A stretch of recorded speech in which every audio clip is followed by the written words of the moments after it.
Good therapy is expensive and it takes a long time, but it's still your best bet to unlock your full potential.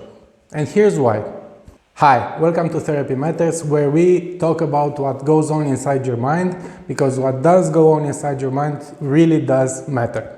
So, why do I say that good therapy is expensive and in fact should be expensive? Here's why. There are different levels of pricing that therapists charge. Some are very expensive, some are expensive, and some are really cheap, especially when you compare them with other services. Some therapists even use a sliding scale for setting their fees, which means that basically you can slide the scale between some predetermined values and choose the amount of money that you are willing to pay for the session. However, you need to consider this. Therapists that charge low fees aren't necessarily less prepared. You can actually find some really good therapists that charge these low fees. But there is a problem there. And the problem is not related to their competence, but it is related to their availability and general state of mind. And what I can tell you from personal experience, from personal and professional experience, is that most therapists who charge very little end up being burned out. And what that means is that a therapist who charges low prices is going to be unable to provide you with the best possible service, simply because he is burned out and he doesn't have the resources, the mental, the energy resources necessary to provide you with the best service possible. So what looks like a good deal on the outside, meaning that you get a low price, that you get a bargain, ends up being a lousy deal when actually going into therapy and doing the sessions. And what happens is that you might end up resenting the therapist or resenting therapy as a whole because, oh, it doesn't work. You will be forgetting that you find yourself in a situation of your own doing simply because you were trying to get a bargain and you weren't focusing on the most important thing, which is, can this person help me in some way? And the crazy thing is that people don't tend to do this when it comes to other significant things going on with themselves and with their bodies and so on. For example, if you were to be in need of a surgeon, you wouldn't go shopping around for the lowest priced surgeon. You would go looking for the surgeon who has the best recommendations, who has the best credentials, who has the highest chance of providing you with a great service. Meaning, first and foremost, but not limited to, not killing you on the operating table. So why would you do that with someone who you allow to sort of operate inside of your mind? It doesn't make sense, and you need to consider this before setting out and looking for a bargain when it comes to professional services, either having to do with your body or with your mind. So, I do not think that therapy should be cheap. I think that there is a real problem with people who have very limited resources and therefore cannot access therapy as easily or even at all. But I do not think that the answer to this is for therapists to simply drop their fees, because, like I said, it leads to providing a bad service to clients, to people that you work with, and it ends up burning out therapists, which renders them completely ineffective. Now, regarding burnout, you need to understand something, that while no matter how you feel about the therapist's motivation and how they should be glad and motivated enough by the fact that they are helping a lot of people, the real world doesn't work like that. And even if you do get some savior high from the fact that you are helping people, not making enough to pay your rent or to take your kids on holiday or to afford basic commodities and even mild luxuries is not going to motivate you enough, and it's not going to keep you from burning out. Okay, and you can make this exercise really easily by seeing how much a therapist charges, and then making a simple calculation as to what that therapist would stand to gain over a whole month by simply taking the amount per session and multiplying it by 4 or 6 per day, and then multiplying it by 21 days throughout the month. Now, the APA's recommendations for how much a therapist should work during a day is no more than 4 sessions. But you need to be aware that therapists who charge small fees usually end up working much more than just 4 sessions per day. They end up working closer to 6 or 8 sessions per day. And you might say that, oh, but that's just a regular working day for most people. Yes, but most people are not doing therapy. Therapy is much more resource intensive, and it is extremely hard to do more than 4 sessions in a day and the next day start over again and do even more sessions and even more and even more and even more. You will burn out very, very quickly if you do this. And for a lot of therapists, there is no other choice because they are refusing to increase their rates for different reasons and so on. But because they are refusing to increase their rates, they cannot work less. They cannot decrease their workload. And this keeps them in a perpetual state of burnout. So if I were to hazard a solution to this problem, I would suggest that the problem to this lies outside the actual responsibility of any individual. It lies more so in the domain of government, public services and all of that. So yes, I know that there are a lot of people who really can't afford to go into therapy, even paying minimal prices, and that would benefit tremendously from having some sort of assistance. But like I said, dropping fees is not the correct answer to this societal problem. So that's why I think that good therapy should be expensive. Now, if you're not in the position to pay premium prices for therapy, which if you are able to, you should, then being not in a position to pay premium prices, of course, you should orient yourself to a therapist in a price range that you can actually afford. Yes, of course. And don't stress too much about it. You do what you can with the resources that are at your disposal. But like I said, if you can afford to pay premium prices, you should, and you should understand the advantage of paying premium prices. Okay? Simply that you get the best quality of service from that service provider, from that individual. Now, why does therapy, especially good therapy, take a long time?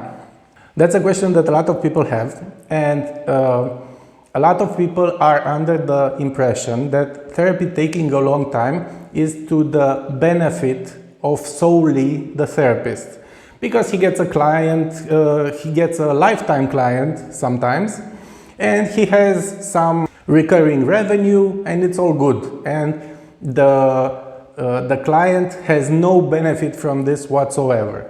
But that is completely false, and I'll tell you why. First of all, there is a very common comparison between psychotherapy and the medical profession, but a huge difference between psychotherapy and the medical profession, the medical field, is that if you are an MD, a medical doctor, when a patient comes and see you, you have a certain toolkit of instruments that you can use to help you assess the situation of that person.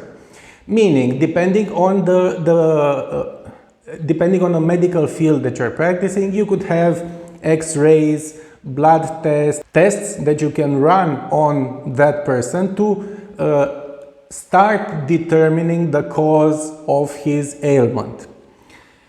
If you are a psychotherapist, you do not have that toolkit at your disposal. Yes, you're going to say that there are some assessments and questionnaires and so on that you can use, and that is true.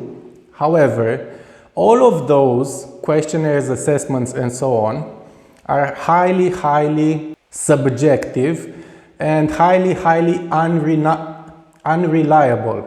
And that is because they rely on self-assessment. So it is one thing to place the person in an X-ray machine and see if he has a broken bone somewhere in his body, and it's quite another to simply ask the person, do you think that you have a broken bone? Now, his response, even if it is well-intended, honest and completely open, might not be the reality. And therefore, in therapy, you need to build up that sort of toolkit. And the problem is that you build up the toolkit by getting to know the person. And this cannot happen in a single session. This actually starts happening within the first 3 months of meeting over and over every week and going through and getting to know that person and their particular life situation. It is simply not something that can happen overnight.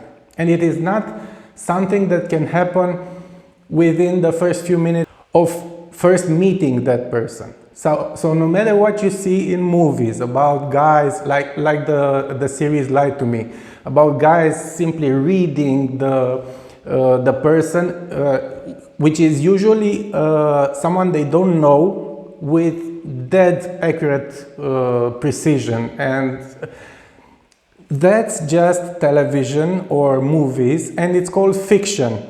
So do not take that to be any sort of accurate representation of reality. Okay? There are, of course, intuitions that especially a therapist with experience can have, but you don't go exposing those intuitions just like that. You first need to confirm your hypothesis. You need to check with the person if they would welcome that hypothesis or not, and so on. So it's not something that you can simply do. You're not a human reading machine, no matter how much experience you have. So I have more than 10 years of experience as a therapist.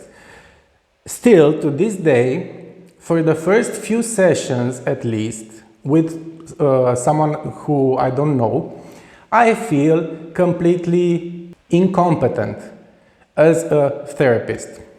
Now, do you think that I or anyone in my position would be happy to feel like that? If there were any other option, do you think someone wouldn't have discovered it by now? So the problem is that in order for you to get to know that person and in order for therapy to start becoming effective and for you to actually guide that person into some insight about his own life, you first need to know that person. And you get to know that person by powering through that initial phase in which you feel completely incompetent and completely useless, and the person who is talking to you is probably thinking the same thing, like this guy is full of crap, or he doesn't know what he's doing,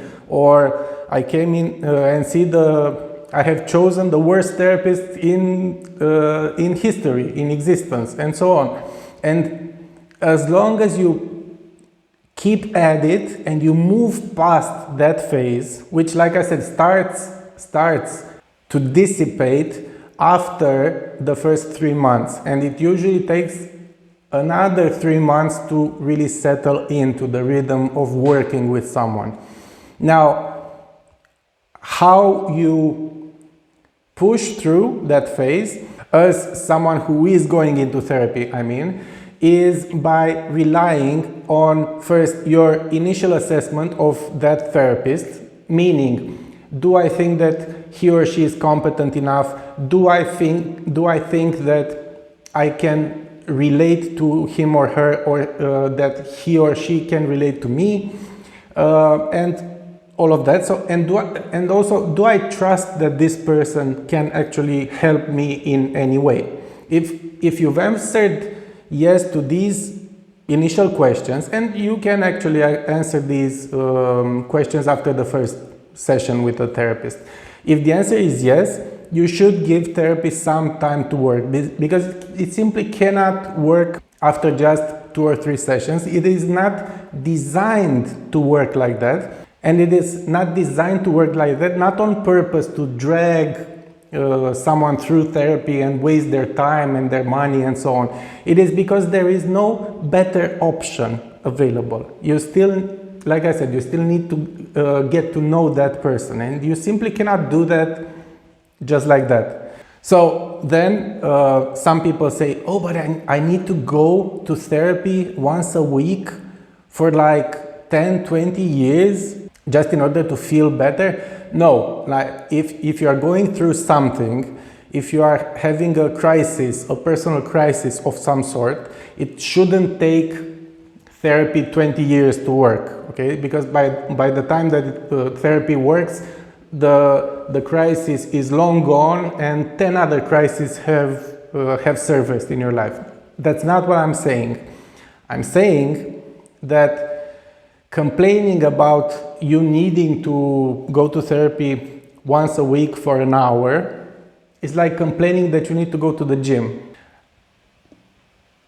Would it be reasonable of you to expect to be in good physical shape if you're only going to the gym once every 6 months? It wouldn't. Why do you think that it's any different when it comes to your mental state, to your mental balance, to your emotional state, and so on? It's pretty much like that. You don't need to you don't go to the gym just after you've hit yourself and you want to recover, and you want to do certain exercises to recover a specific muscle that has been affected and so on. And by that same reasoning, you don't go to therapy just when you have something acutely pressing and something that's going very wrong in your life. You go as a way of maintaining yourself, your balance, your equilibrium, and of gaining abilities and developing your abilities as much as possible, so that should a certain crisis emerge, you are better equipped to handle that crisis. That's the point.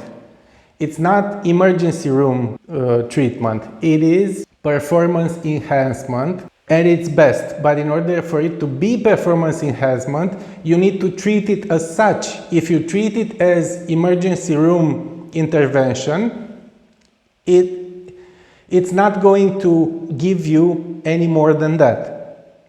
Okay? So, like I said, therapy is your best bet to unlock your peak performance. And what I mean by that is that a lot of psychological dilemmas or a lot of hurdles that we encounter throughout our lives, or a lot of problems that we face, are psychological and emotional in nature at their very core. And we do not confront these problems because we have a lack of information. A lack of information is easily cured these days. You just take the little black box that's in your pocket and you Google whatever it is you're trying to find out, and there you have it. Lack of information is not a problem these days. Lack of understanding your emotions, lack of understanding your inner self, and having certain blind spots is what causes most people to stumble in their lives.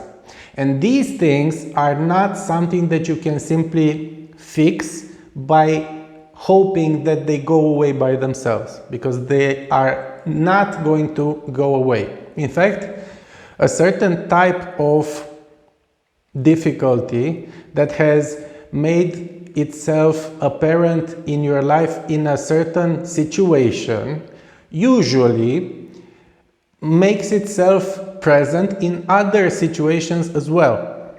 So and the only thing that changes is the environment and the nuance, but the problem is the same. If you have trouble exercising authority, you might feel bad at work and at home with, let's say, your kids. So it's not usually, most of these problems are not usually limited to just an aspect of our lives or to just a particular situation that we may find ourselves in. However, a lot of times we don't see the pattern, and we don't see that this situation and that situation are the same thing with just a little different nuance. And for that reason, having someone else that is not entirely objective, because the therapist cannot be 100% objective, because no person is 100% objective. But given that the therapist is not emotionally invested in your life, and that's the reason for having a therapist that you don't know, not doing therapy with any of your friends or acquaintances, having the therapist not emotionally invested in your life allows him to be a little more objective than you are. And even though he's not 100% objective, that difference of objectivity between him and you is what is enough, usually, to pinpoint these things that for you are actual blind spots. And it's only natural, because we all have blind spots when it comes to our own lives. We are too close to our own life, of course, to see certain patterns and certain connections developing. But someone who is just a little bit removed from that can actually see all of that very clear. So those are my thoughts on why therapy should be expensive, why it should last a long time, because after you have built that, like I said, that toolkit, and you actually know the person, it's really easy to be useful and to provide that person with useful insights into his or her life. It's at that point that you have actually developed competence and that you can actually be a competent therapist for that person. And like I said, I think therapy, all things considered, being expensive, taking a long time and all of that, I still think it's your best bet to unlocking your full potential, because playing mind games with yourself and telling yourself affirmation in the mirror and working on your mindset and journaling and all of that, all of those techniques are effective, but can only get you so far.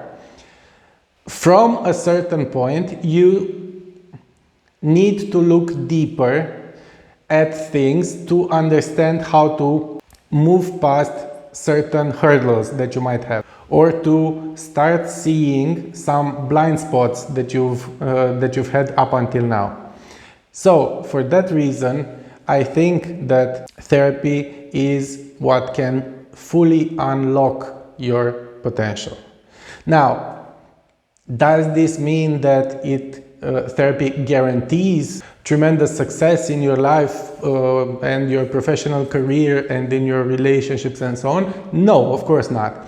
But it tremendously increases your chances, and it gives you the tools that you need in order to do that. You still need to do the work, of course, but it allows you to go to battle with your objectives on the outside and less on the inside, because like you probably already know, a lot of high performers actually know this, that 95% of the battle is fought inside your mind before you even step out in the field. And that's what therapy can do for you. Thank you very much for watching. If you've enjoyed this, don't forget to hit subscribe and ring the notification bell. If you want to book a session with me, you can do so below this video, in the description or the first comment. Thank you for your patience, and I hope you have a great one. Bye.